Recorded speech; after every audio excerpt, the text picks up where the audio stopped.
Amen. Alléluia. Gloire à Jésus-Christ. Amen. Mes frères et sœurs, ce matin, je suis totalement dépendant du Saint-Esprit.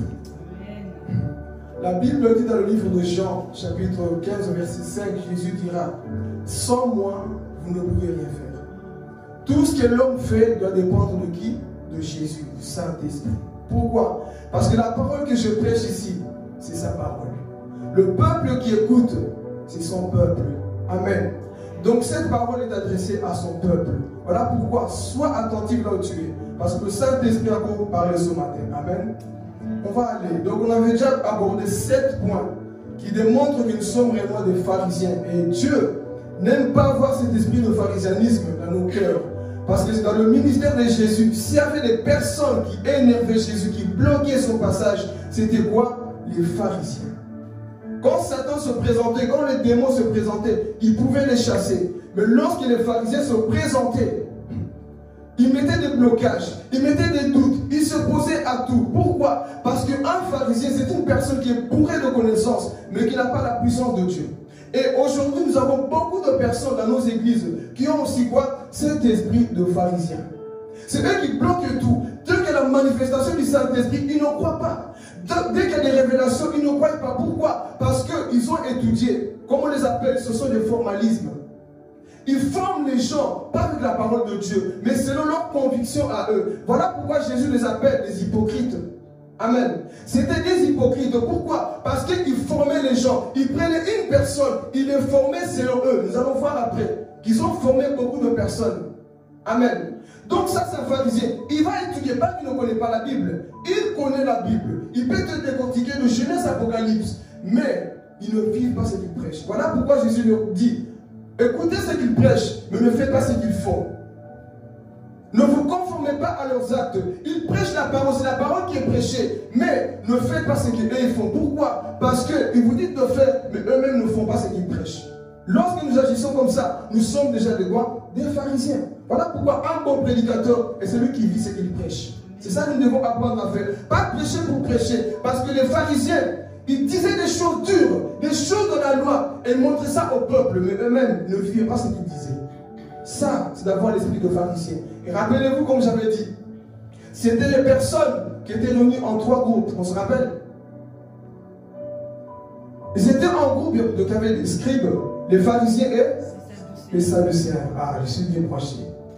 Il y avait 3 groupes. Mais vous allez voir, entre eux, ils ne s'aimaient pas. Ils se compliquaient aussi par rapport à la Bible. Mais ils avaient un seul point commun. On se rappelle? C'était quoi? Tuer Jésus. Leur point commun, c'était quoi? Tuer Jésus. Cet homme dérange. Ce message dérange. Lui ne prêche pas comme Moïse. Lui ne prêche pas comme Abraham. Lui ne prêche pas comme Élie. Lui ne prêche pas comme tel. Non. Ils avaient oublié que lui est le créateur de toutes choses. Lui ne doit pas prêcher comme eux parce que c'est lui qui inspire l'homme à prêcher. Ah. Je suis encore dans l'échauffement. Lui, c'était le véritable Dieu. Et il se présente devant eux. Eux-mêmes n'ont pas reconnu le véritable enseignant. Alors qu'est-ce qu'ils ont dit? Lui, il nous dérange. Parce qu'on n'a jamais vu un homme ouvrir les yeux des aveugles. Ça, ce n'est pas de Dieu. Ah, ça, ce n'est pas de Dieu. On va tout faire pour le faire taire, pour le tuer. Ils se sont réunis ensemble, les scribes, les pharisiens, sadducéens. Ils se sont dit, écoutez, on ne s'aime pas, mais pour cette affaire de tuer Jésus, on doit se mettre ensemble. Si les gens qui sont mauvais sont unis, et toi, Église, pourquoi tu n'es pas uni? Les pharisiens ont dit non, nous, on va tuer ce Jésus-là qui nous dérange. Alors on va se réunir pour l'arrêter. Amen. Et ils l'ont fait. Et on va voir maintenant dans le ministère de Jésus, qui sont ces personnes qui se présentent à chaque fois. Dès que Jésus fait quelque chose, c'est eux qui ouvrent la bouche pour dire non, ce n'est pas de Dieu. Non, moi je ne crois pas à ça. Ce n'est pas parce que tu n'as pas convaincu la chose que la chose n'est pas vraie. Laisse les autres découvrir ce que Dieu veut les montrer. Amen. Nous allons avancer ici. Le premier point de ce dimanche. Soyez vraiment concentrés, vous qui êtes aussi sur Internet, et enlevez tout esprit de raisonnement, tout esprit de pharisianisme. Alléluia. Le premier point que nous allons voir ici, qui est le pharisien? C'est des personnes qui aiment être vues des hommes. Un pharisien aime être vu. Il aime qu'on l'acclame. Il aime que, ah, tu vois ce que je fais, c'est grâce à moi. Et nous allons lire ici le passage qui confirme cela. Alléluia. Donc on se rappelle que dans le livre de Matthieu, on nous parle des pharisiens. Jésus va parler sévèrement aux pharisiens. Regardez, ici je lis le verset 2. Oui, c'est le verset 2.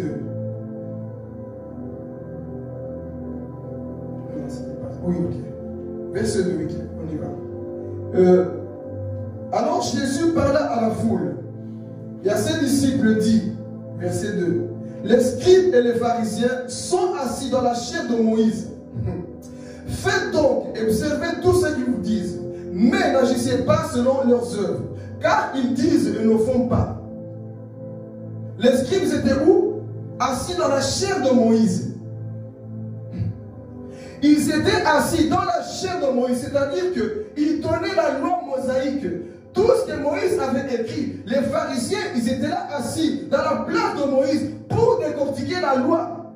Et vous allez voir que ces personnes étaient bornées dans la loi, mais ne communiquaient pas la vie. Voilà pourquoi un prédicateur qui ne communique pas la vie est un prédicateur qui est déjà mort. Parce que lorsqu'on se tient ici, c'est pour communiquer la vie. Amen. Donc les pharisiens, ils étaient assis. Mais j'ai réfléchi dans ma méditation. Ils parlaient comme Moïse, mais ils n'avaient pas le cœur de Moïse. Est-ce que quelqu'un comprend? Moïse est un homme humble. Moïse est un intercesseur. Mais montrez-moi un pharisien qui a intercédé pour un pécheur ici. Au contraire, dès qu'ils attrapent un pécheur, on l'amène vers Jésus pour le lapide. Mais Moïse est un homme qui intercédait pour le peuple. Et Jésus dit, ne faites pas ce qu'eux ils font. Dès qu'ils prêchent la parole, combien de prédicateurs aujourd'hui, ils sont contents de prêcher, mais ce sont des hypocrites. Ici nous sommes des saints, mais à la maison, qu'est-ce que nous faisons? Donc lorsque nous sommes à l'extérieur, qu'est-ce que nous faisons? Des fois nous nous comportons comme ces personnes. On lance des messages durs aux autres, mais toi-même tu ne vis pas ce que tu prêches. Pharisiens des temps modernes, c'est ça aujourd'hui. On est pressé à prêcher. Avant de prêcher, vis la chose que tu viens prêcher. Avant de donner un message, vis ce message en toi-même avant de le donner au peuple. Sinon, tu es en train de charger le peuple avec des lourdes charges. Pourquoi? Parce que toi-même, tu n'es pas capable de vivre ce que tu prêches. Et les pharisiens, c'était ça. Ils étaient assis dans le temple, en train de prêcher. Moïse a dit, la femme ne doit pas faire ceci. Moïse a dit, vous ne devez pas manger comme ça. Moïse a dit, il faut faire ça. Mais eux-mêmes ne faisaient pas ce qu'ils prêchaient. Et c'est être vu des hommes. Et si c'est ça que nous allons développer. Être vu des hommes. C'était ça les pharisiens.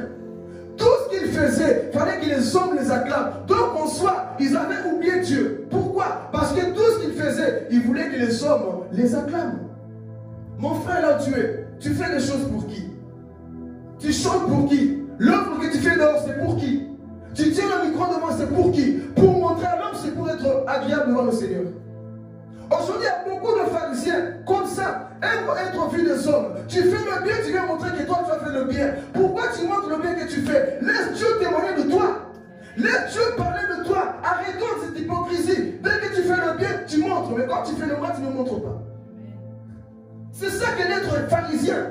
Alors moi, j'ai donné 1000 € à telle personne. Pourquoi tu le dis? Le Seigneur connaît ton cœur. C'est pour ça que beaucoup de chrétiens sont en train de perdre leur récompense naturelle, au ciel, pardon.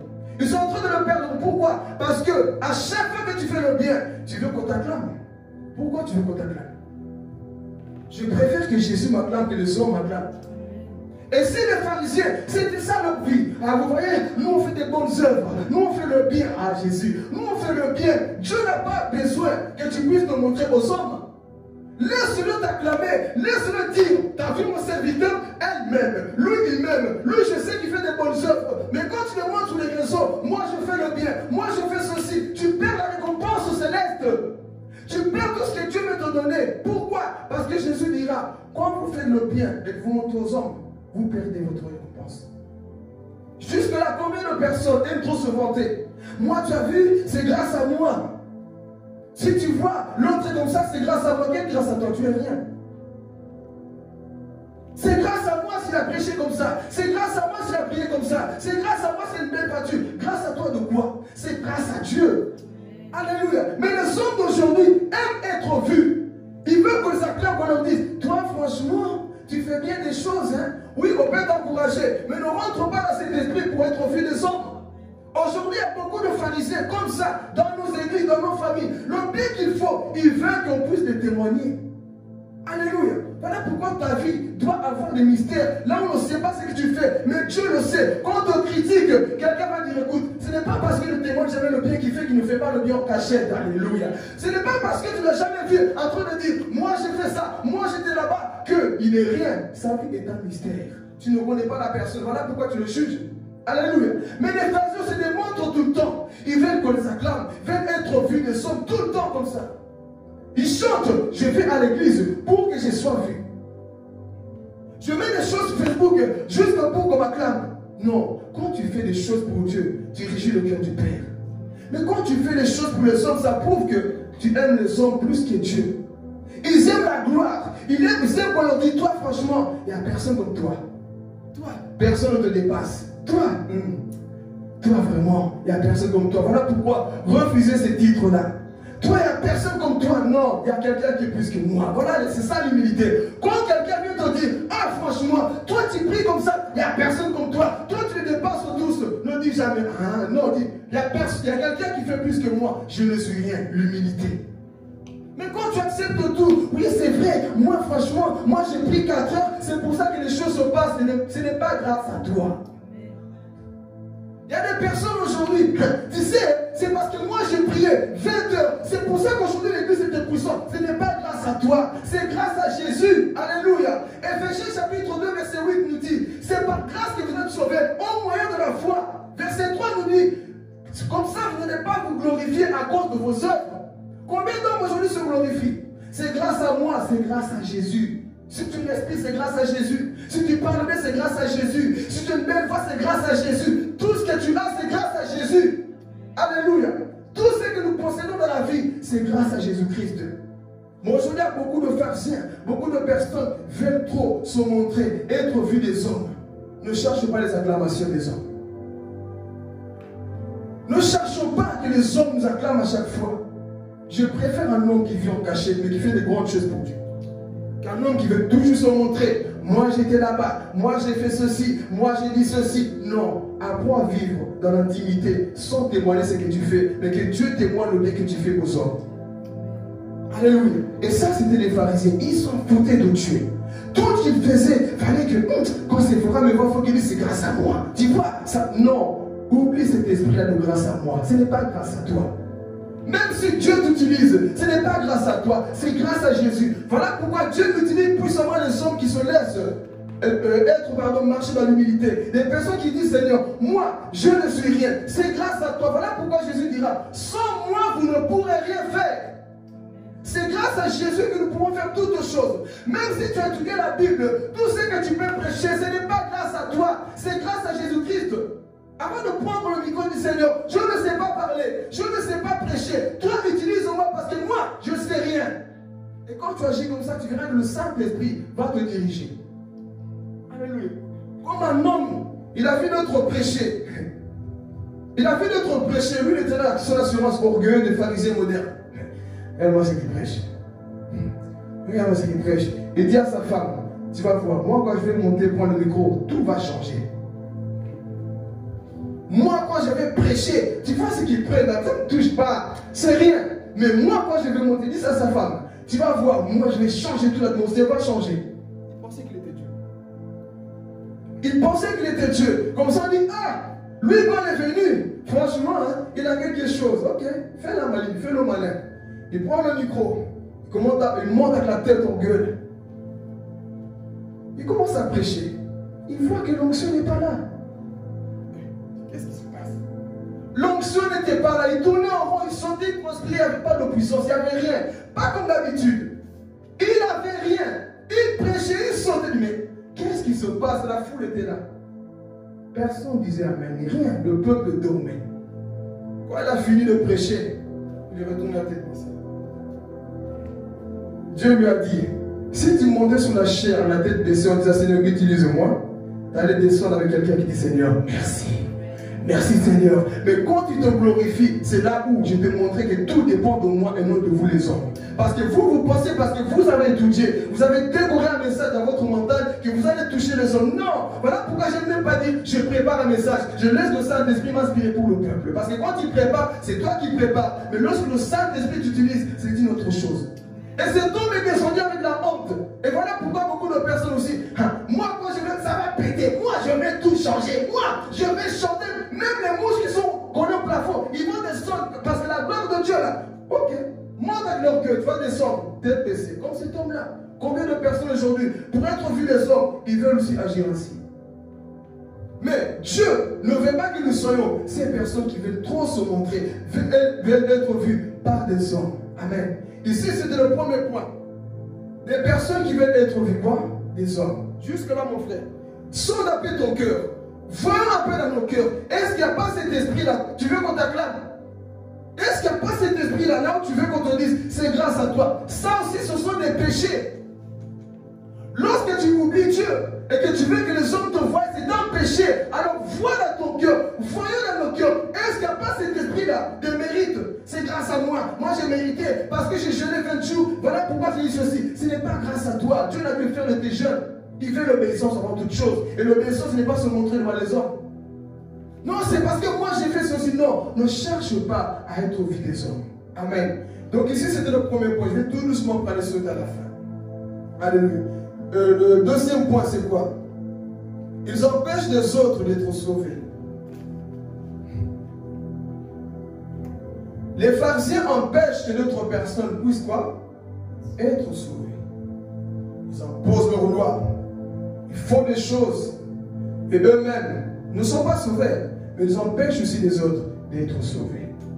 Comment? Comme j'ai dit au début, ils vont prêcher des messages qu'ils ne pratiquent pas. Des messages qui ne vivent pas. Des choses dures. Comme ça, plus c'est dur parce qu'ils savent que le peuple n'a pas la capacité de mettre en pratique ce qu'il prêche. Et pour qu'on le respecte, parce qu'ils pensent que parce que tu prêches un message, parce que tu le vis. Non. Ce n'est pas parce que quelqu'un prêche un message qu'il le vit. Vois sa vie. Vois quand il est en colère. Vois quand il est triste, quand il est déçu. Comment est-ce qu'il agit? Dans sa maison, il est comment? C'est là où tu peux connaître que toi tu vis là-bas. Alors ici, les pharisiens, eux-mêmes, ils ont péché d'autres personnes de rentrer où? Dans le royaume des cieux. Dans le point de la Bible. La Bible va nous dire dans le verset 13. Toujours Matthieu. Jésus est en colère contre ces personnes. Malheur à vous, scribes et pharisiens, hypocrites. Jésus est très hypocrite. Je n'ai pas honte de dire la vérité. Pas comme les hommes d'aujourd'hui ont peur. Parce que vous fermez aux hommes le royaume des cieux. Vous n'y entrez pas vous-même. Et vous nous laissez entrer dans Jésus. Vous nous laissez entrer ceux qui ne veulent entrer. Ceux qui veulent rentrer. Donc Dieu leur dit, malheur à vous, parce que vous empêchez de rentrer ceux qui veulent. Donc il y a des personnes qui veulent rentrer. Mais qui les empêchait de rentrer? Il y a des personnes qui voulaient être sauvées. Mais les pharisiens étaient là. Du fait que moi je suis perdu, toi aussi tu seras perdu. Leur façon de faire faisait perdre les autres. Est-ce que nous ne sommes pas de ces personnes? Combien de personnes as-tu fait chuter dans le péché? Tu es en train de l'empêcher de rentrer où? Combien de personnes tu as poussé dans le mal jusqu'à aujourd'hui? À cause de toi, cette personne ne se relève plus. Tu es un type de pharisien. Malheur à vous, hypocrites. Vous montrez des belles choses, vous chantez bien, vous prêchez bien. Mais je sais que vous êtes des hypocrites. Parce que beaucoup veulent entrer. Mais à cause de vous, ils n'entrent pas. À cause de vos actions que vous commettez devant les hommes. Tout ce que vous faites devant les hommes empêche que ces hommes puissent être sauvés. Amen. Et si Jésus va encore plus loin, je vais le lire dans le verset 15. Regardez. Malheur à vous, scribes et pharisiens, hypocrites, parce que vous courez la mer et la terre pour faire un prosélyte. Vous savez c'est quoi un prosélyte? Donc ici, regardez. Il dit malheur à vous parce que vous courez où? La terre jusqu'à la mer. Donc c'est-à-dire que vous courez le monde entier pour faire un prosélyte. C'est-à-dire c'est un nouveau converti. Je finis le passage dessus, je vais vous expliquer. Et quand il est devenu, vous en faites un fils de la géhenne, 2 fois plus que vous. Donc en soi, celui qui a compris ce passage, Les pharisiens, c'était des personnes, lorsqu'ils voyaient, oh Jésus, je vais parler, lorsqu'ils voyaient un nouveau converti, ils le bornaient de leur connaissance, et cet homme se perdait à cause de leur enseignement. Ils le rendaient pire que eux. Alléluia. Cette personne nouveau convertie était devenue pire à cause des enseignements des pharisiens, parce qu'ils le formaient selon eux. Voilà pourquoi ne forme pas quelqu'un selon ta pensée, forme quelqu'un selon la parole de Dieu, parce que c'est la parole qui transforme et non la pensée d'un homme. Alléluia. Si Dieu t'a convaincu d'un péché, il t'a convaincu toi, mais ne va pas poser ta loi chez quelqu'un qui est faible. Alléluia. Combien de personnes, moi Dieu m'a dit que je ne peux pas faire ça, et tu vas directement dire à quelqu'un, hey, il ne faut pas faire ça. Dieu t'a dit à toi, conseille-moi avec amour, mais ne viens pas poser ta loi. Alléluia. Les pharisiens, c'est ça. Ils viennent imposer leur volonté. Écoute, tu dois faire ça, tu dois enlever ça, tu dois enlever les cheveux, tu dois faire... Dieu t'a confirmé à toi, parce qu'un nouveau converti n'a pas, je vais parler Jésus.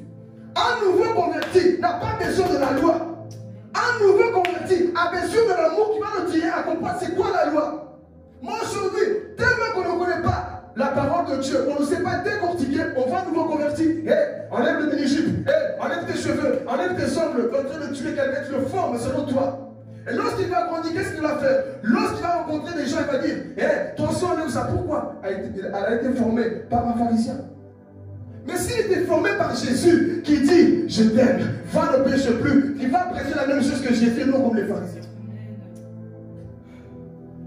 Il y a beaucoup de pharisiens aujourd'hui au milieu de nous. Dieu l'a convaincu d'un péché, il va imposer aux autres. Et les pharisiens, c'était comme ça. Faites pas ceci, faites pas ceci. Ils étaient des prédicateurs de la lettre. La loi. Moïse a dit, vous allez vous rendre compte à chaque fois qu'il parlait, Moïse a dit, Moïse a fait, Moïse a dit. Pourquoi? Parce qu'il prêchait que la lettre sans vie. Et il pensait qu'il prêchait bien parce qu'il décortiquait bien la Bible. Prêcher bien, ce n'est pas décortiquer la Bible. Prêcher bien, c'est de vivre ce que la Bible dit et pratiquer l'amour que Christ nous demande de pratiquer les uns avec les autres. C'est ça, prêcher la Bible. Ta vie doit prêcher plus que les... Ah, je vais parler. Ta vie doit plus prêcher que cette Bible-là.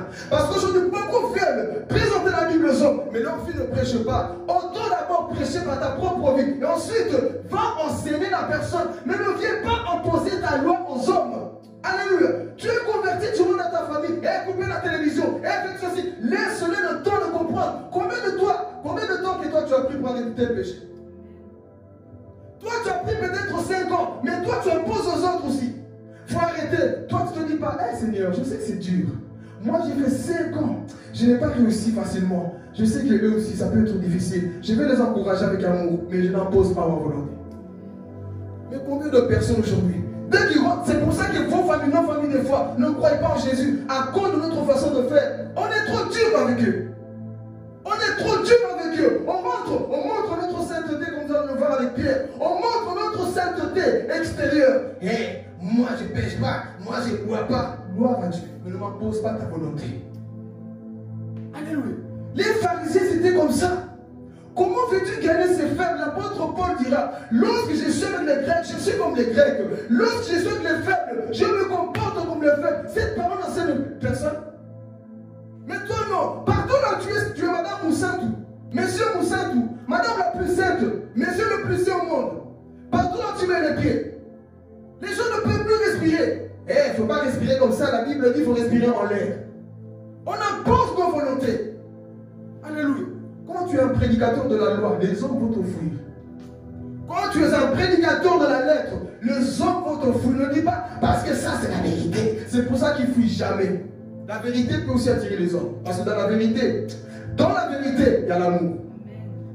Je peux te dire une vérité, mais derrière la vérité, tu sens que la personne m'aime.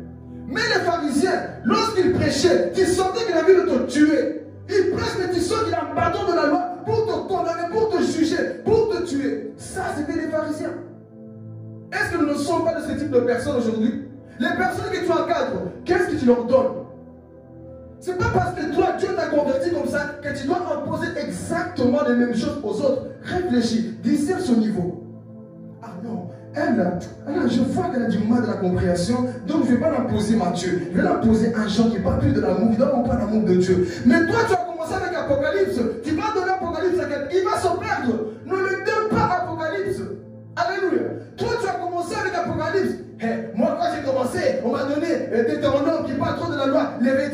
pas trop de la loi, moi je te donne Lévitique. La personne va lire Lévitique, il va se perdre. Lévitique, c'est la loi. Et toi, tu donnes à nouveau converti la loi. Ça, c'était les pharisiens. Alors, qu'est-ce qu'ils font? C'était du formalisme.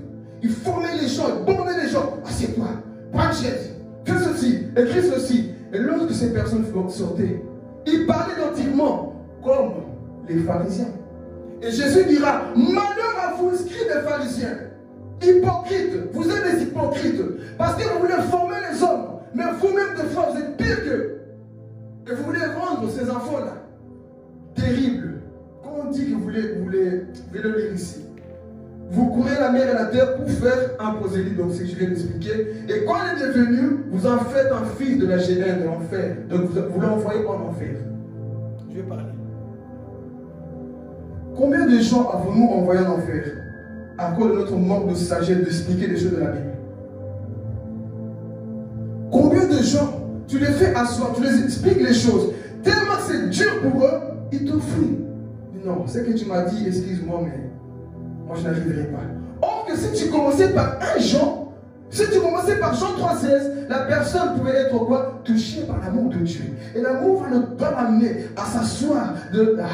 L'amour va l'amener à s'asseoir dans ce chaise de quoi? De la grâce. La grâce va lui faire comprendre. Tu as péché, mais Jésus t'aime. Tu as fait ceci. Oublie ton passé, oublie ton péché parce que Jésus t'aime. Ah, il m'aime? Oui. Moi, mais dans ma religion, on m'a dit que si tu pêches, je te lapide. Ici, non. Ici, si tu pêches, si tu confesses, Dieu te pardonne. Ah bon? Alors moi, je vais me donner à ce Jésus.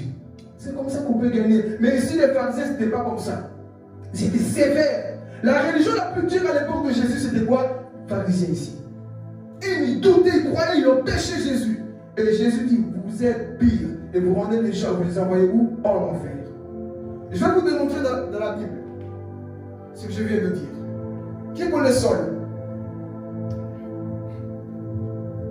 Qui connaît Saul? Participez en direct. Qui connaît Saul? Qui a formé Saul?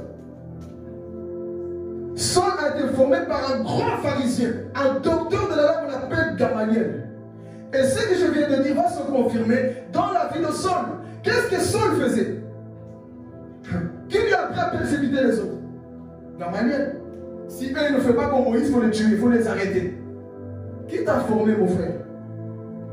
Qui sont les gens qui te forment tous les jours? Quand tu es formé par un mauvais pasteur, tu auras un mauvais message à donner aux gens.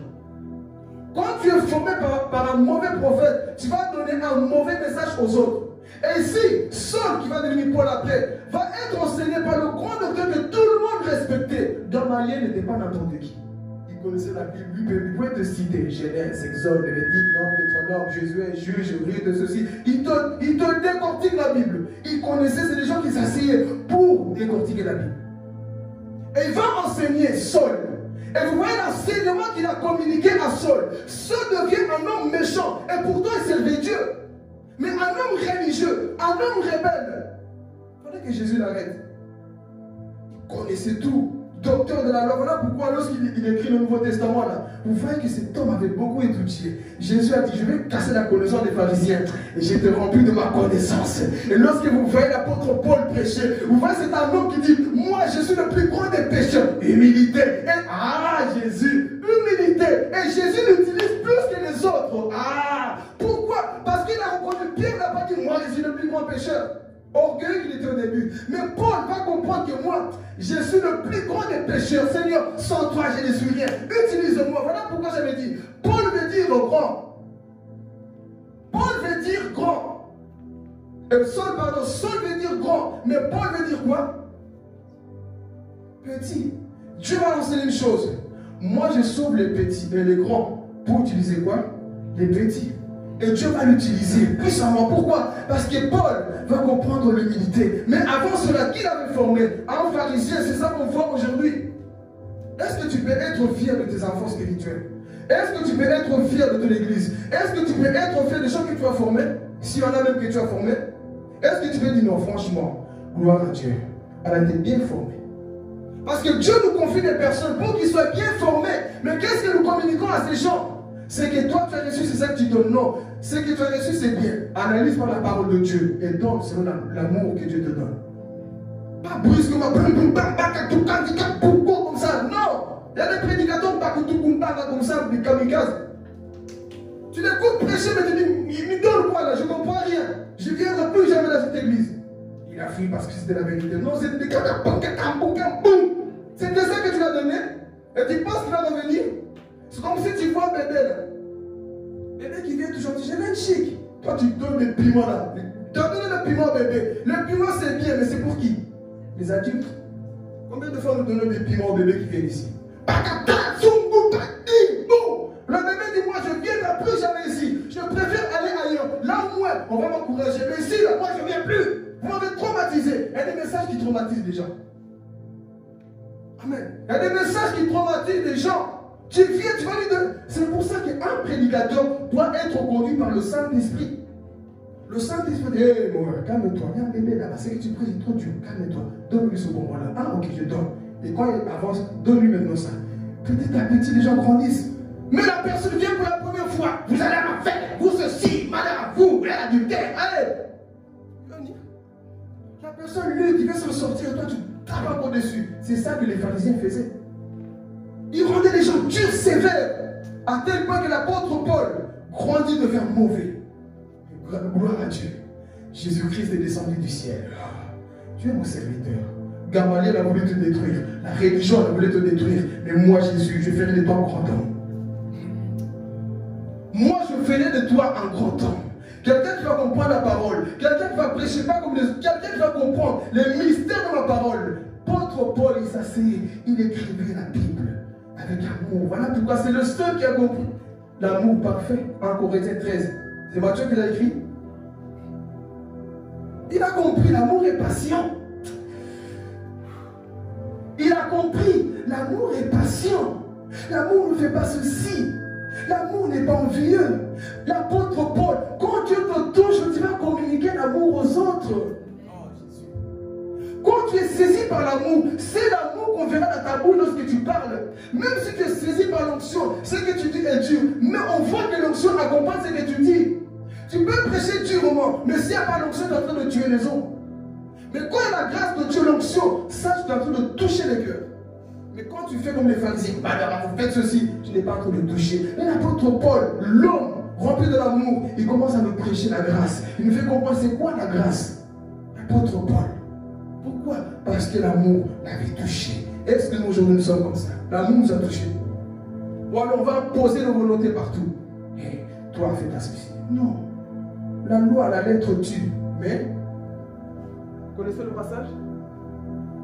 La lettre tue, mais l'esprit vivifie. Pharisien, c'est ça. J'ai la lettre. On va aller tout doucement. Prenez Jean. C'est ça les pharisiens. Prenez Jean 3,16. La Bible nous dit que Dieu attend moi, mon aîné, non. On s'arrête là. Fermons la Bible, c'est tout. Vous savez que c'est moi aimer? Amen. Si c'est moi aimer, tu n'aimes pas, tu vas m'en faire. Non.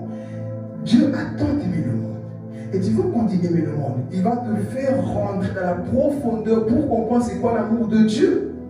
Amen. C'est ça que nous devons apprendre à faire. Pas faire comme les pharisiens, imposer notre volonté partout. Amen. C'était le deuxième point, il va avancer. Troisième point.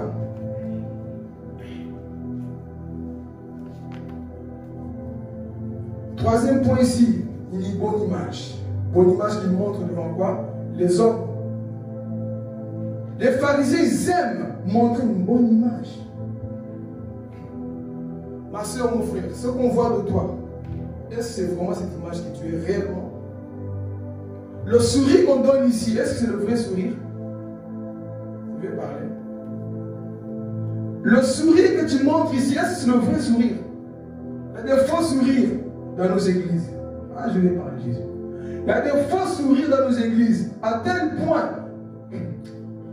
Il y a des gens qui fument même l'église. Hein. Ah, parce que moi, je n'ai pas envie de croiser Frère Philippe. Mais dehors, gentil. Bonne image devant les hommes. Non, je n'ai pas envie de croiser telle personne. Et même quand on vient à l'église, on reste sur le téléphone pour fouiller le regard avec la personne à qui tu ne t'entends pas. Et tu te dis chrétien, je me dis enfant de Dieu. Bonne image qu'on montre devant les hommes. Mais Dieu connaît nos cœurs. Jésus dira hypocrite que vous êtes. Tombeau blanchi. Vous lavez l'extérieur, mais vous oubliez de nettoyer votre intérieur. Il y a des personnes comme ça aujourd'hui. Moi, je ne vais pas. Et déjà, tu fais déjà ton programme dans ton cœur. Bon. quand je vais à l'église, je ne dirai pas bonjour, je vais le fuir. Moi, lorsque je vais le voir, je vais baisser, on ne va pas se croiser. C'est ce qui s'est passé, moi, là, pharisien moderne, et tu viens à l'église avec un tel comportement. Tu viens à l'église pour dire, moi, avec tel, ça ne passera pas. Et tu penses que ça va passer au ciel. Si ça ne passe pas sur la terre, ça ne passe pas au ciel. Ah, quelqu'un n'a pas compris. Si ça ne passe pas ici, ça ne passe pas au ciel. Toi qui fouilles le regard des autres à l'église, tu ne passeras pas au ciel, je vais parler. Tu fouilles le regard de ton prochain. Pourquoi? Tu montres une image là dehors. Oui, bonne personne qui sourit, qui est tout ok. Mais est-ce qu'il n'y a pas d'hypocrisie dans ton cœur? Lorsque tu vois maman Chantal, c'est là non. C'est là. Un chrétien qui dit c'est là. C'est lui là. C'est là. Ça passe pas. Moi, elle, jamais. Bonne image que tu montres. Mais regarde, tu n'aimes pas tes frères et sœurs. Arrêtons cette hypocrisie. Enlevons le masque doit tomber. Soyons frères, dis oh Jésus, chaque problème avec toi, ça ne passe pas. Mais ça doit passer parce que moi j'ai envie de passer aussi au ciel. Alléluia. Ça ne passe pas. Je sens une haine dans mon cœur contre toi. On doit parler, asseyez-nous, arranger ce problème. Parce que je montre une image, je ne suis pas. Je te souris, mais dans mon dos, là, dans ton dos, pardon, je te poignarde. Soyons vrais, église. Soyons sincères. Si tu as un problème, écoute. J'ai vraiment un problème. Je ne sais pas c'est quoi, mais on n'est pas appelé à marcher dans la haine. Rangeons ce problème. Rangeons ce souci que nous avons. Je n'ai pas envie de voir cette image-là. Je vais être ouvrier devant les hommes et devant Dieu. Range cette image. On voit partout les réseaux, on est dans la joie. Mais dans le cœur, on n'est pas dans la joie. Pourquoi? Parce qu'il y a encore des choses à ranger. Chrétien qui fuit le regard de son frère, on ne peut pas se croiser. Dès que tu vas dans notre doigt, tu changes aussi. Pourquoi? Tu as peur de croiser, de faire face. Change cette attitude, l'église. Il faut que nous soyons quoi? Des vrais chrétiens. Des véritables enfants de Dieu. C'est ça que Dieu veut pour chacun de nous. Que nous soyons des personnes qui sont vraies. Ne dis pas moi, après ce culte, moi je ne ferai pas. Dieu est en train de parler. Faisons un pas, mes frères et sœurs. Faisons un pas. Lorsque tu sais que cette parole c'est pour moi, fais un pas. Faisons des pas. Alléluia. Et si on dit que les pharisiens étaient ce type de personnes, lorsque tu les voyais dans la rue, là, ils étaient bien, mais problème à la maison. C'était des types de personnes avec leurs femmes. Il n'y avait pas de dialogue avec les enfants. Pas de dialogue. Pourquoi? Parce que c'était des gens de dehors. Voilà. Mais dehors, hein, on les respectait. Vous allez voir après là.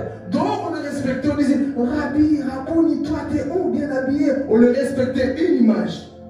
Mais qui tu es réellement à la maison? Qui sommes-nous dans nos maisons, frères et sœurs? C'est là où le vrai chrétien se révèle. Dans nos maisons. L'image que tu montres aux hommes, l'image que je montre aux hommes. Qui suis-je à l'intérieur de moi? Et les pharisiens, c'était ça. Une image qu'ils montraient. Mais au-dedans, ils étaient quoi? Des pourris. Et Jésus nous parle dans ça. Dans le verset 28. Je vais le lire avec vous. Vous-même au dehors, vous paraissez juste aux hommes. Mais au-dedans, vous êtes plein d'hypocrisie et d'iniquité. Vous voyez? Au dehors, ils veulent plaire aux hommes, être bien. Mais au-dedans, c'est quoi? Des hypocrites. Et ils pratiquaient quoi? L'iniquité. Vous savez c'est quoi l'iniquité? Des choses répétitives. Tu prêches aux hommes et tu répètes sans cesse le même péché. Tu chantes à l'église mais tu répètes sans cesse le même péché. Tu fais des choses à l'église mais tu répètes sans cesse le péché que tu fais là. C'est ça l'iniquité. Tu as déjà arrêté mais tu recommences comme le sucre à chaque fois que tu vas. L'iniquité dans ton cœur. Et devant nous, devant les hommes, devant vous, on est, oh, moi je suis saint. Moi je suis bien. Mais Dieu connaît nos cœurs, l'église. Dieu connaît ce qui se passe à l'intérieur de nous. Amen. On va sauter. Je veux que tu peux voir le petit bruit là, ça me dérange. Alléluia. Le point 4. Qui sont encore les pharisiens? Je vais parler ici. Les pharisiens, ils aiment interrompre la prédication des autres. Je vais parler ici. Qui sont les pharisiens? Sont des personnes qui aiment interrompre la prédication des autres. Pourquoi? Parce que eux, ce qu'ils prêchent, c'est juste. Mais ce que les autres font, c'est faux. Et les pharisiens, c'était comme ça. Un jour, Jésus est en train de prêcher. Quel manque de respect. Jésus est en train de prêcher. ils vont attraper une femme adultère. La Bible dit, ils ont interrompu Jésus. Imaginez, vous êtes en train de prêcher. Quelqu'un le frère te dit, c'est pas vrai. Ok, la maturité te dit, laisse le frère, le pasteur, la personne finir, et ensuite, reprends-le. Maintenant, les pharisiens, c'est quand tu prêches. Non, arrête de prêcher. C'est faux ce que tu dis. Je ne suis pas d'accord. Ça, c'est des pharisiens. Et je vais parler pour les réseaux.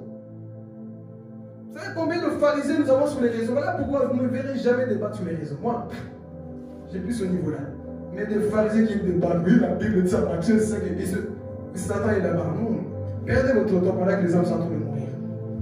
Perdez votre temps à vous débattre. Quelqu'un fait un poste, tu n'es pas d'accord, tu viens étaler ta connaissance. Pourquoi tu ne vas pas en privé?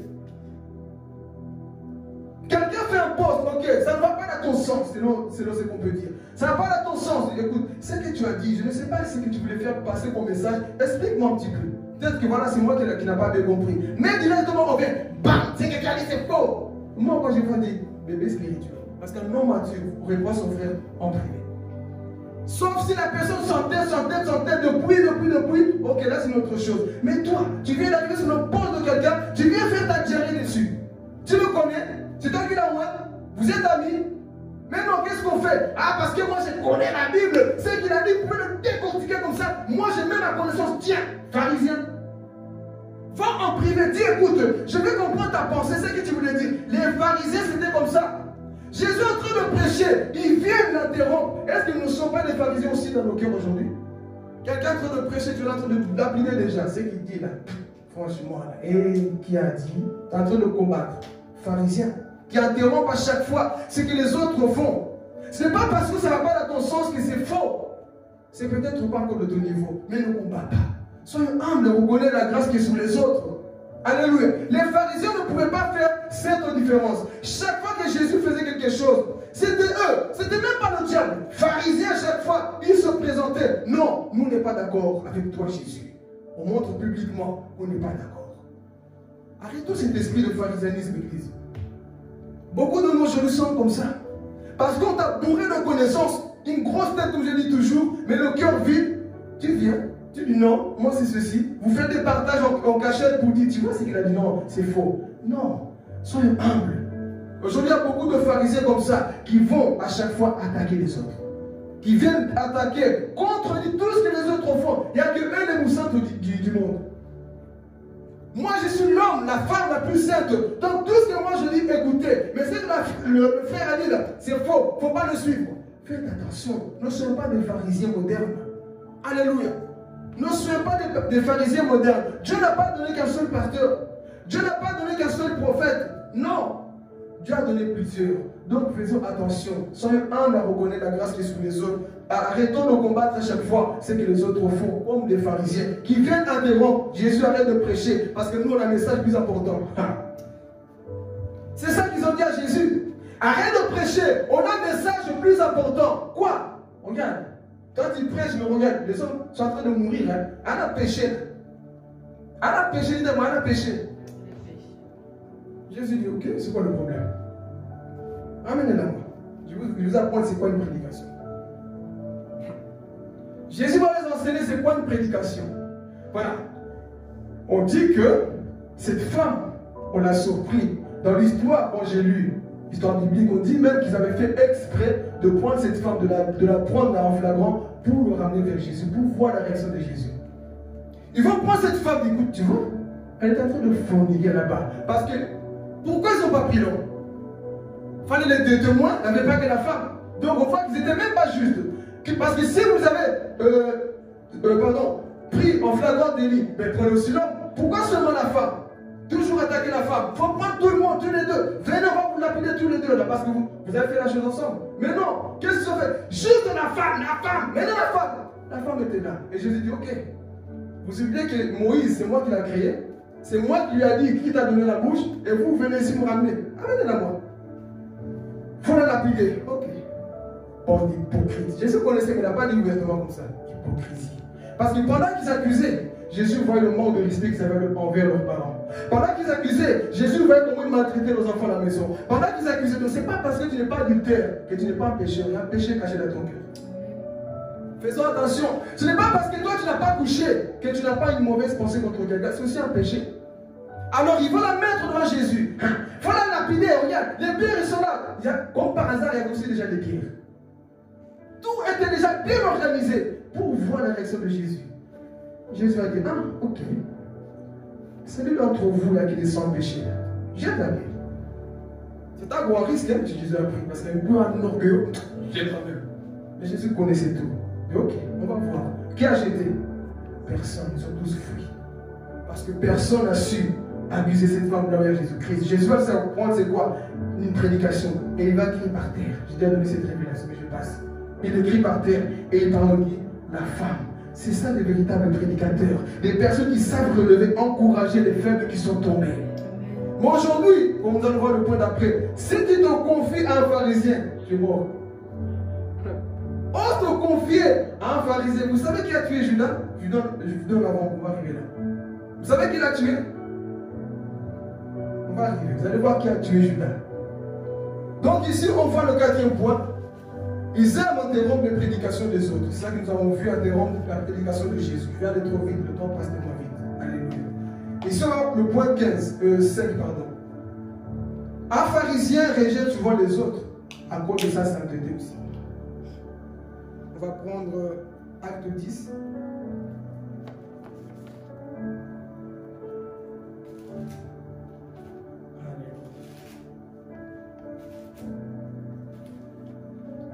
Acte chapitre 10.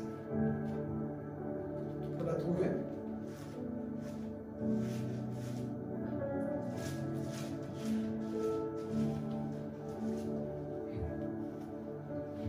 Acte 10. Ici, comme on a dit, les pharisiens sont des personnes qui aiment rejeter les autres par leur sainteté.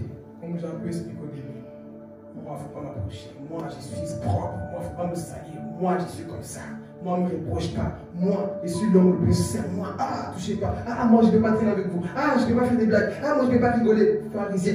Moi, non, moi, je suis saint comme ça. Moi, je suis dans mon coin. Et le proverbe me dit, c'est lui qui aime se retirer d'être seul. C'est un orgueilleux. Et c'est vrai.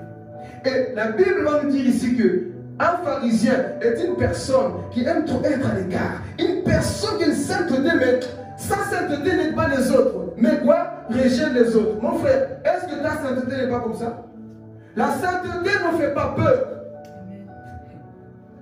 La sainteté ne fait pas peur aux hommes. La sainteté doit t'attirer vers Jésus. Mais quelle est cette sainteté des temps modernes aujourd'hui? On t'envoie ton visage toujours fermé.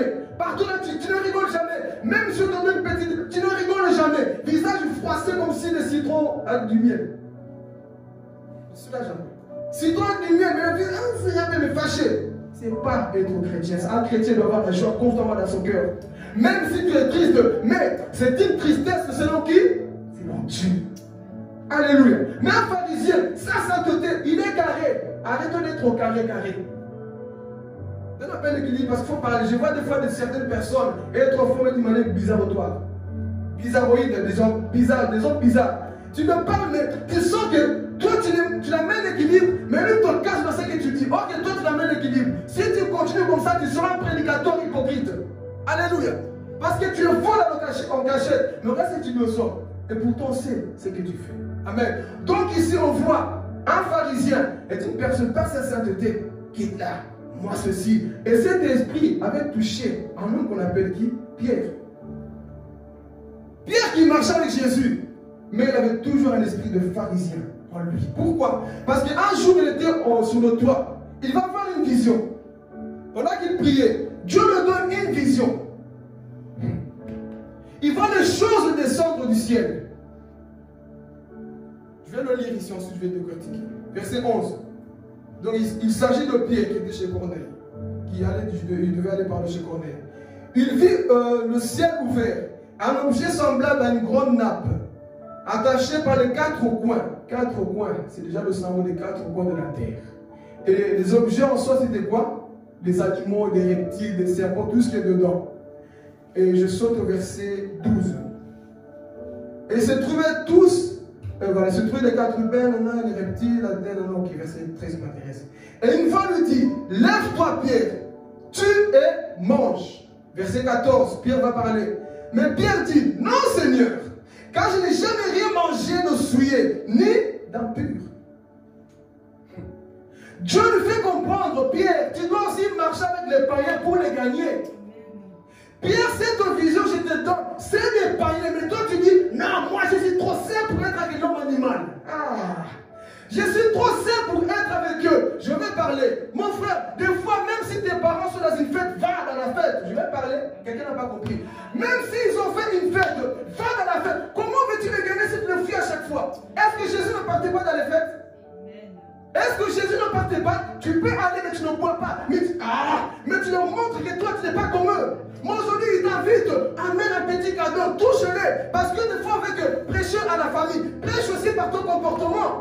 Amène un cadeau, papa, tiens, je t'aime. Maman, tiens, je t'aime. Mais je viens à cette fête. Mais je dois partir parce que demain, je dois prêcher. Merci, fils, pour ta présence. Ça nous a touchés. Tu as semé quelque chose dans le cœur de tes parents. Mais à chaque fois, non, moi, je n'ai pas. Église, église, église. Ils vont dire, mais toi, église, c'est ça, tu ne viendrais pas prier.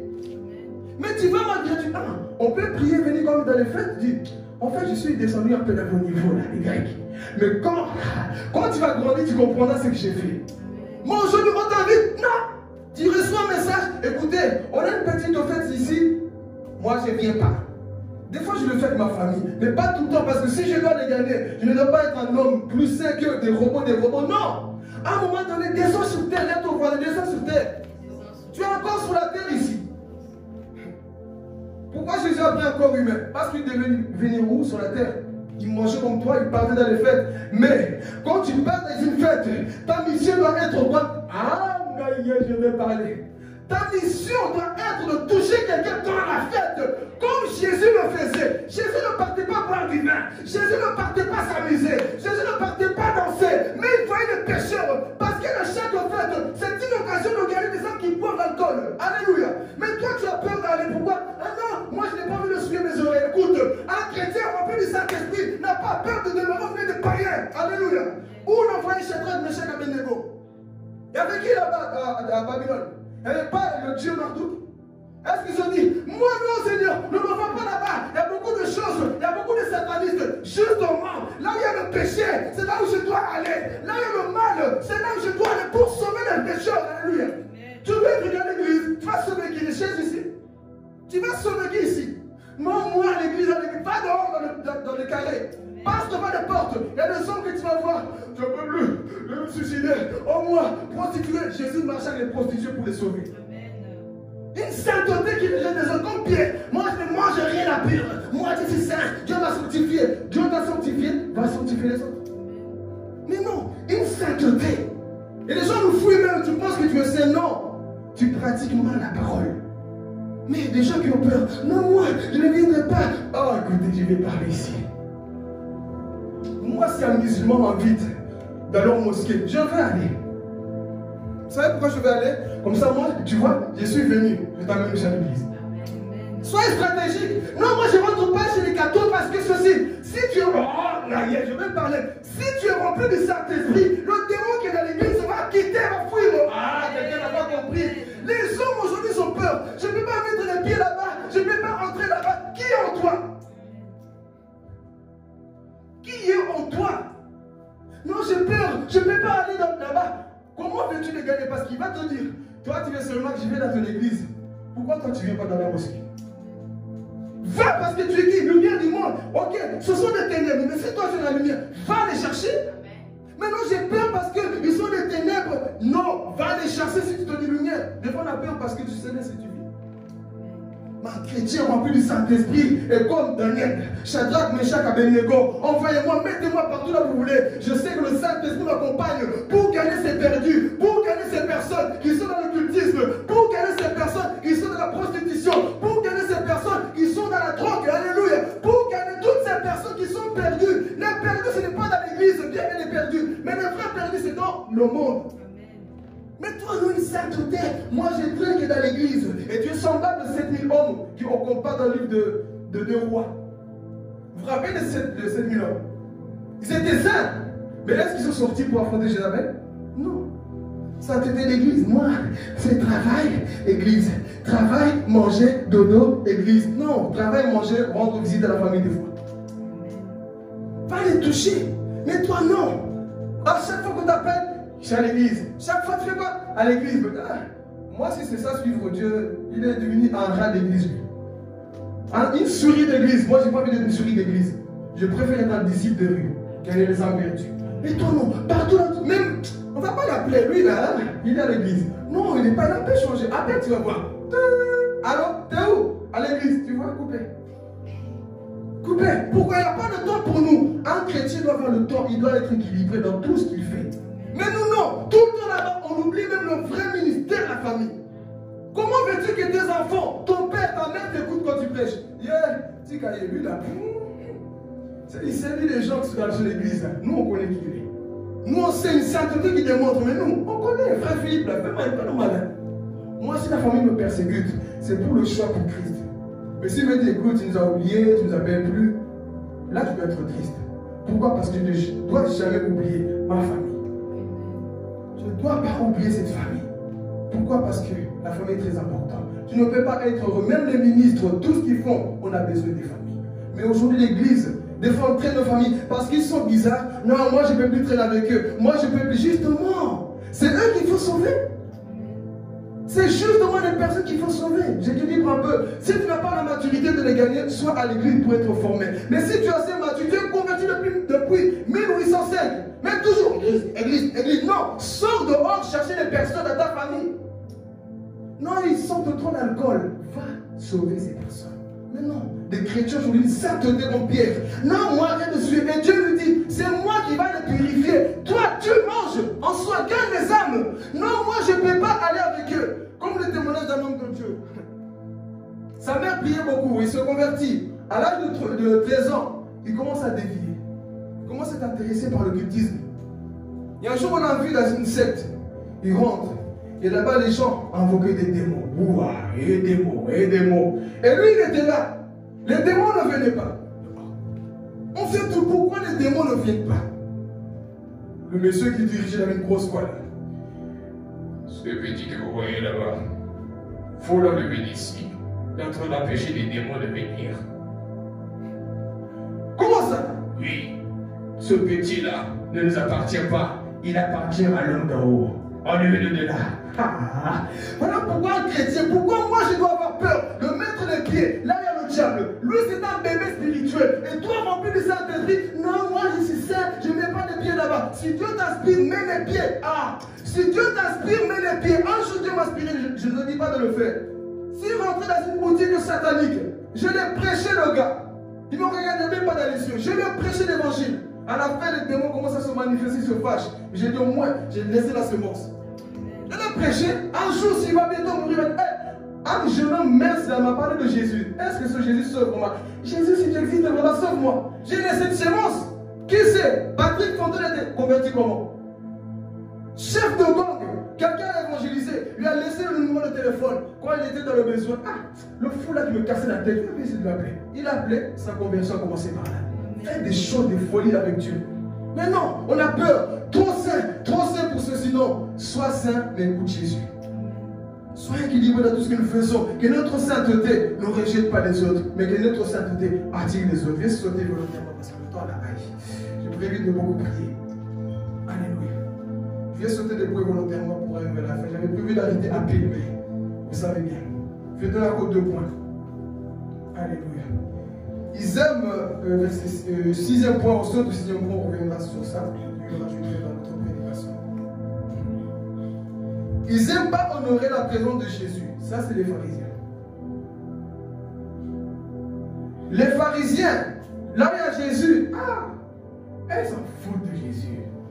Ils ont que faire de Jésus. Un pharisien dans une église, même s'il y a la présence de Jésus, ils s'en foutent. Il est dur à courir, il est. Côté toujours, moi. Quelqu'un en train de crier, saute, il pleure. Un pharisien ne pleure jamais. Un pharisien, il est dur. Même s'il y a des anges qui viennent, ils voient des anges, il y a ange, c'est toi? Ok. On ne nous a pas appris à croire à ces choses. Non. Ça, c'est des choses des sorcières. Nous, on ne croit pas ça. Mais, vous allez voir ici, un pharisien qui va inviter Jésus dans sa maison. Et quand j'ai fini de méditer, je me suis posé la question. Pourquoi cet homme a invité Jésus pour le critiquer? Il va inviter Jésus, il va faire une fête. Jésus dit, moi j'aime mon Jésus. Jésus à chaque occasion dit, occasion de gagner les âmes. Jésus, moi j'aime Jésus. Voilà pourquoi c'est Jésus qui m'inspire. On va lui dire Jésus. Ah, écoutez la profondeur ici. On parle à la fin, mais c'est là aussi que l'émotion commence à me faire du bien. Regardez, on va inviter Jésus. Aller dans une fête. Est-ce que Jésus dans sa sainteté a dit, moi les fêtes, c'est pas pour moi? Jésus a dit, fête. Fête, ça veut dire publicité, les gens ils prennent. C'est juste moi. Ok. C'est à quelle heure? Telle heure, ok. Mais je ne vais pas trop rester. Je sais que j'ai une mission. Au toucher mon âme. Jésus a dit oui, je vais venir. Il s'agit de qui? Simon. Simon le pharisien va inviter Jésus dans sa maison. Jésus n'a pas dit non, il a dit je vais aller. Jésus dans l'esprit, ah Jésus. Jésus dans son esprit, il était en train d'intercéder. Père, je vais dans cette fête, envoie-moi une seule personne qui va être sauvée. Quand tu pars dans les fêtes, dis à Dieu Seigneur, je pars dans cet endroit, envoie-moi 2 âmes, une âme, selon ta foi, 5 âmes Seigneur, envoie-moi quelqu'un qui doit être touché. Moi je ne vais pas pour bien m'habiller, me montrer, moi je vais pour montrer la foi que j'ai, alléluia. Même si quelqu'un te dira, hey, je t'ai vu dans telle fête, oui tu m'as vu, je faisais quoi? C'est ça, on ne sait pas répondre aux gens. Hey, toi je t'ai vu dans telle fête, tu m'as vu, je fumais, tu m'as vu, je buvais, tu m'as vu, je jouais. Je faisais quoi? J'étais en train de sauver des âmes. J'étais en train de parler aux âmes perdues. Même dans une fête, et tu me réponds, Jésus partait dans les fêtes pour sauver. Alléluia. Mais toi, sainteté, bizarroïde. Dès qu'on t'invite, non, trop carré. Comment veux-tu avoir des connexions? Il n'y aura pas. Parce que tu es trop carré, goro, carré. Mais Jésus, on l'invite chez Simon, dit, je vais venir. Et pourtant, Jésus connaissait bien qui étaient les pharisiens. Il pouvait dire, bon, moi je ne viendrai pas, vous là, je vous connais. Des fois, tu peux savoir que lui, il dirigeait ta prédication, mais il ne prêche pas pour elle ni pour lui. Il y a une âme qui a soif. Ah, il y a une âme qui a soif d'entendre ce que je prêche. Bien que le pharisien Simon n'est pas d'accord avec ce que je prêche, mais il y a une âme qui veut soupirer cela. Et Jésus, stratégique, il part dans cette fête. Et il arrive dans cette fête, Jésus, avec sa bande, et il rentre. Jésus, il rentre. On ne lui donne même pas les chiens d'honneur. On ne lave même pas les pieds. Jésus l'a dit, moi je suis déjà mort en moi-même. Je m'en fous de la première place. Moi la première place que je vois, elle là, tu vois la pécheresse là-bas, c'est elle que je vais sauver. Lorsque tu pars dans les fêtes, discerne, Dieu Saint-Esprit, je suis à l'écoute. Mets-moi à cœur. Si est-ce que je dois évangéliser telle personne, et tu vas entendre la voix du Saint-Esprit te dire, va. Je vous témoigne ceci. Un jour on était dans un mariage. Moi, dans le monde, je n'ai pas les fêtes. Moi, si il y a une personne qui n'aime pas les fêtes, je n'aimais pas les fêtes. Mais en étant en crise de la maturité, je me suis dit, bon, on nous a invités, vas-y quand même. On est parti, on était assis. Moi, quand j'étais dans les fêtes, Dieu m'a délivré de ça. Toujours fâché. Fâché, c'est là que le Saint-Esprit, en étant assis, m'a repris. J'étais dans les fêtes, le visage, monsieur sérieux. Parce qu'on le connaît sur Facebook, il prêche, donc il faut faire attention à lui. Les yeux en l'air pour ne pas regarder les fêtes de femmes, tout carré comme ça, comme un robot. Et les gens me disent, il est fou, c'est comment? Carré comme ça. Tu vas voir? Carré pourquoi? Une sainteté. C'est bien aussi parce que ça m'a permis de ne pas regarder les choses normales. Mais dans cette fête, il y avait une personne à côté de moi qui écoute. Tu as Christ en toi, la personne à côté de toi, tu ne parles pas, commence à parler de Jésus. Parole de connaissance, un esprit de suicide en toi. Avec deux mots, ça ne va pas. La personne commence à pleurer. Comment Dieu le sait? Le Saint-Esprit parle. Jusqu'aujourd'hui, la personne a été quoi? Convertie. Mais imaginez-vous moi dire, non, je ne vais pas à telle fête. J'ai dit oui, parce que le Saint-Esprit savait qu'il y avait une âme qui avait besoin d'entendre cette parole de consolation. Imagine-toi, c'était son dernier jour. Elle allait perdre sa vie, elle allait se suicider. Toi, tu as refusé à cause de ta sainteté de ne pas aller. Et la personne en demain, tu vois les enfants, tel mort, ah, le mort, le mort, hein. Il y a pas de mort, il y a des suicides. Oui, parce que toi, tu n'ouvres pas la bouche pour parler. Amen. Mais dans cette fête, j'avais parlé de Christ. La personne était quoi? Sauvée. L'âme sur l'âme.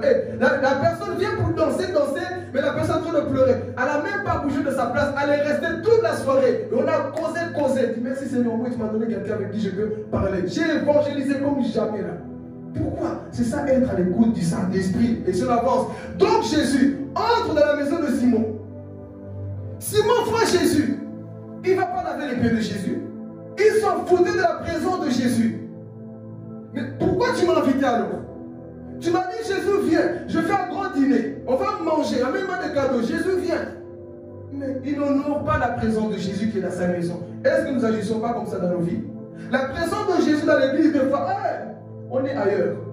Dieu fait des grandes choses, on est ailleurs. Dans nos maisons, la présence de Jésus, elle est là. Mais on ne tient pas compte de Jésus. on est comme Simon des fois. On va le lire ici. Alléluia. On va prendre le livre de Matthieu. Regardez. Jésus vient dans la vie de cet homme. Mais cet homme s'en fout du maître. Alléluia. Ok.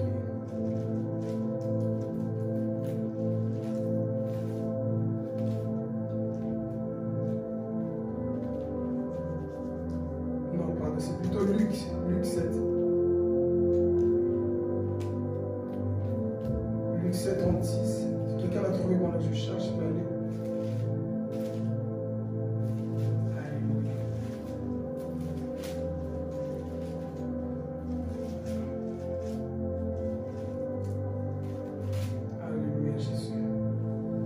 Ok, moi je l'ai trouvé. Luc 7, un pharisien. Attendez. Ok, 36. Ok, c'est bien ça, 36. Un pharisien pria Jésus. Donc il fait une demande à Jésus. Pria Jésus de manger avec lui. Jésus entrait dans la maison du pharisien. Donc Jésus est entré dans la maison de qui? Il a eu peur? Il est rentré. Il est rentré à la maison du pharisien et s'est mis à table. Continue. Verset 37. Voici une femme pécheresse. On a déjà prêché ça aussi. Une femme pécheresse se trouvait dans la ville. Ayant su qu'il était à table dans la maison du pharisien, apporta avec elle vase d'albâtre et de parfum. Et si je ne vais pas te le lire parce qu'il est long, il faut du temps aussi. Donc ici, on voit cette femme entendu que Jésus est où? Dans la maison du pharisien. Elle a dit, moi je m'en fous de ces messieurs de la loi, mais je sais qu'il y a un homme qui a la grâce. Et Jésus est entré, on n'a pas honoré Jésus. Mais qui va honorer Jésus? La pécheresse va quoi? Même si les hommes qui ont le titre ne reconnaissent pas Jésus, toi qui n'as pas de titre, reconnais Jésus. Parce que le vrai titre, c'est de reconnaître Jésus. Et c'est ça que cette femme va faire ici. Elle va quoi? Reconnaître Jésus. Ah, écoutez, si on parle à la fin. Elle va reconnaître qui? Jésus entré dans la maison de quelqu'un d'autre. Elle va enseigner à ces pharisiens. C'est comme ça qu'on honore la présence de Dieu. Humilité. Elle s'est humiliée. Elle est partie du derrière. Elle a commencé à pleurer. Mais les pharisiens disent, pourquoi vous avez invité Jésus? Ils ont commencé à murmurer. Hein? Vous voyez les gens qui viennent ici là. Pourquoi?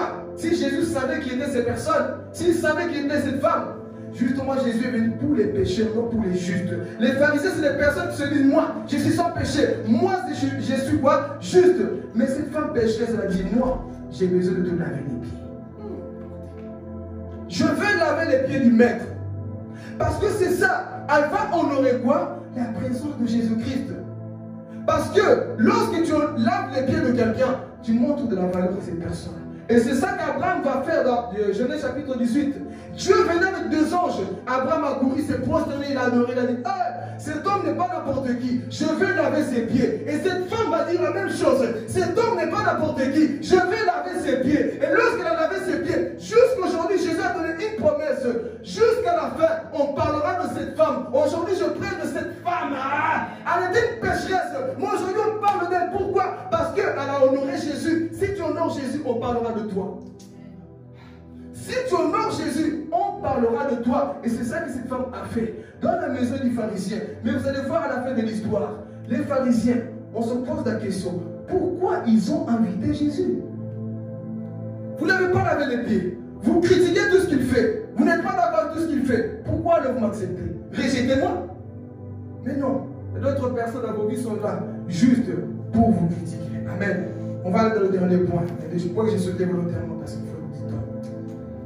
Alléluia. Dernier point, l'avant-dernier point parce qu'il y a un point que j'ai sauté. Ah, les pharisiens aiment quoi? Tuer les autres. Meurtrier. Je vais déjà parler de ça, mais je vais approfondir. Les pharisiens, c'est des personnes qui tuent. Physiquement et spirituellement, c'est des personnes qui tuent. Alléluia. Des personnes aujourd'hui qui nous tuent sont beaucoup au milieu de nous. Vous allez voir que les pharisiens, ils s'en foutent des âmes. Les pharisiens s'en foutent de toi. Voilà pourquoi, lorsque tu veux confier ta vie à quelqu'un, réfléchis deux fois. Si ce n'est pas un pharisien qui va te livrer. Moi, tu peux me livrer tes secrets. Je ne vais pas les prêcher devant, je les conseillerai plutôt. Mais te livrer, je ne le ferai jamais. Pourquoi? Parce que j'ai appris une chose avec Dieu. Ici, regardez. On va voir, comme je dis, ce n'est pas le diable qui a tué Judas. Ce n'est pas Jésus qui l'a poussé à la mort. Mais c'est les pharisiens qui l'ont tué.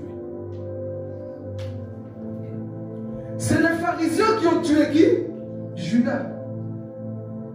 Pourquoi? Dites-moi pourquoi.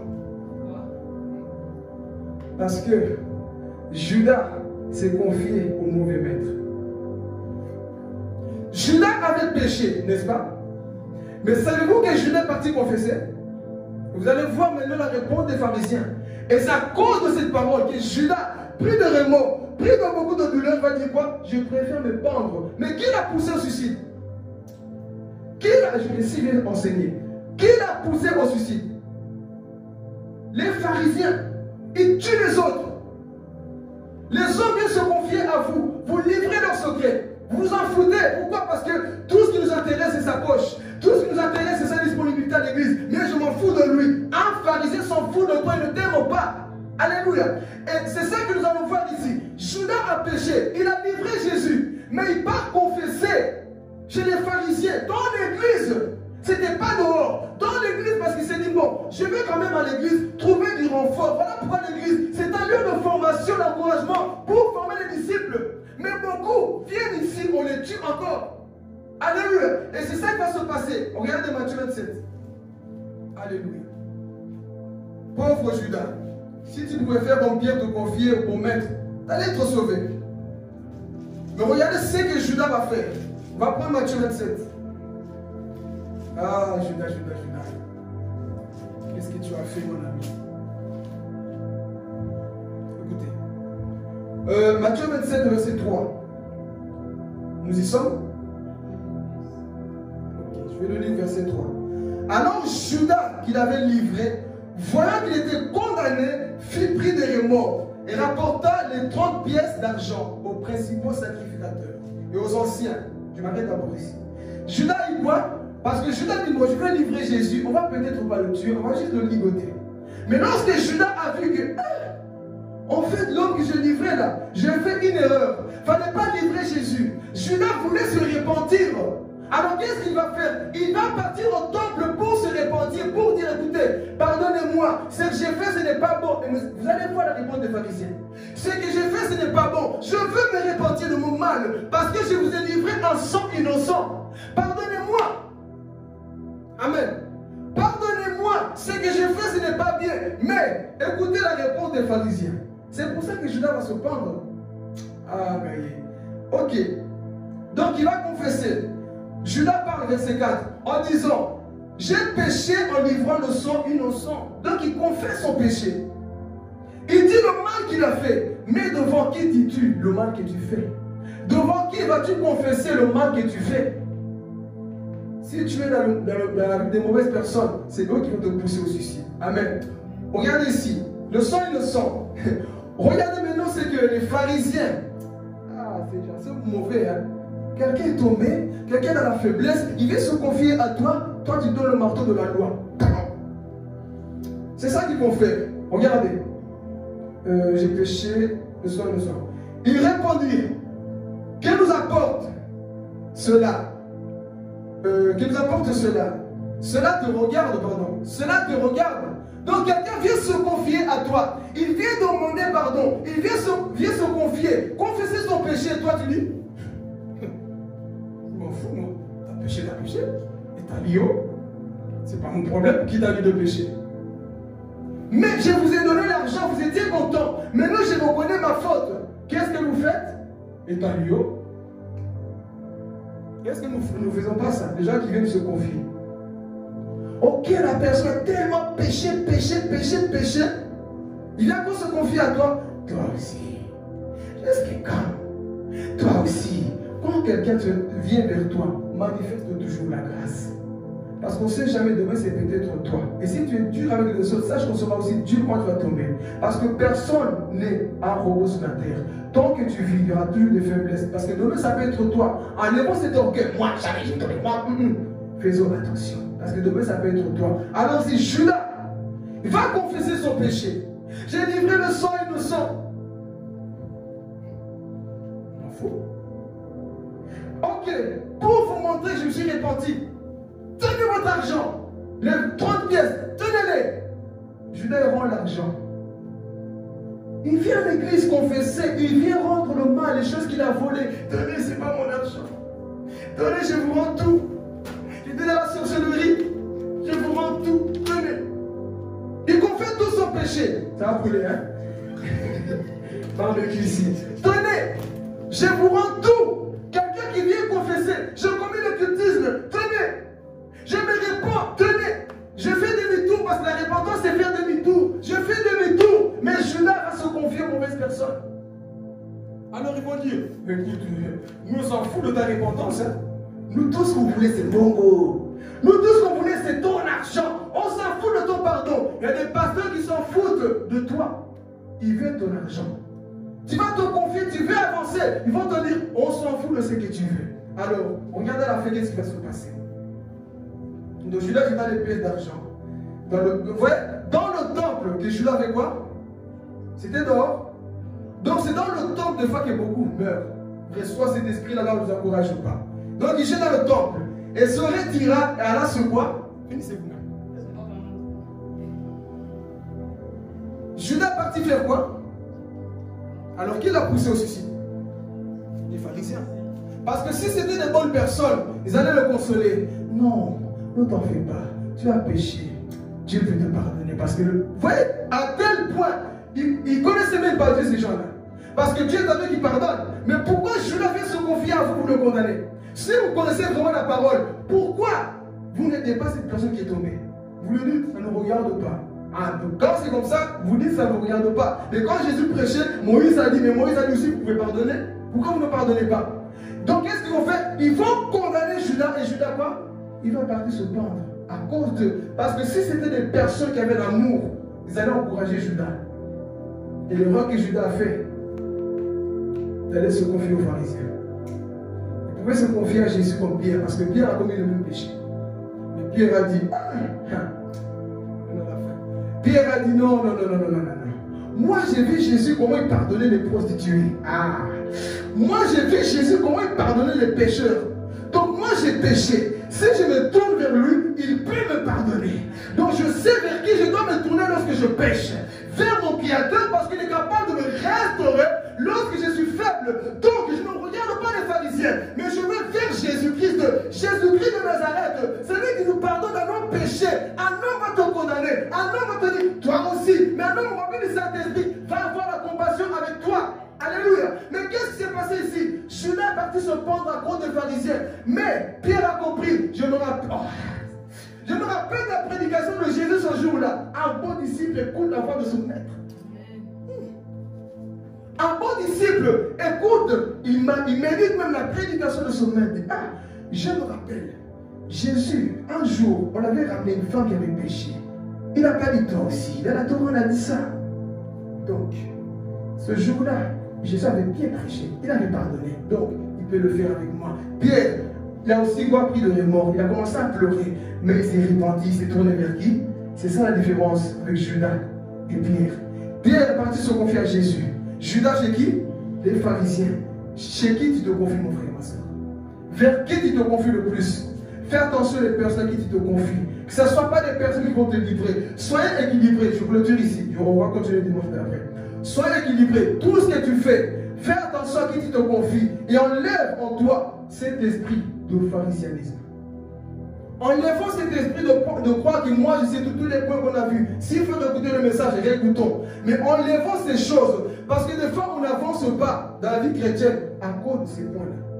On veut trop être vu, on veut trop être saint par nous-mêmes, et ça ne marche pas. Tant que tu as te forcer, une sainteté fabriquée ne t'amènera pas au ciel.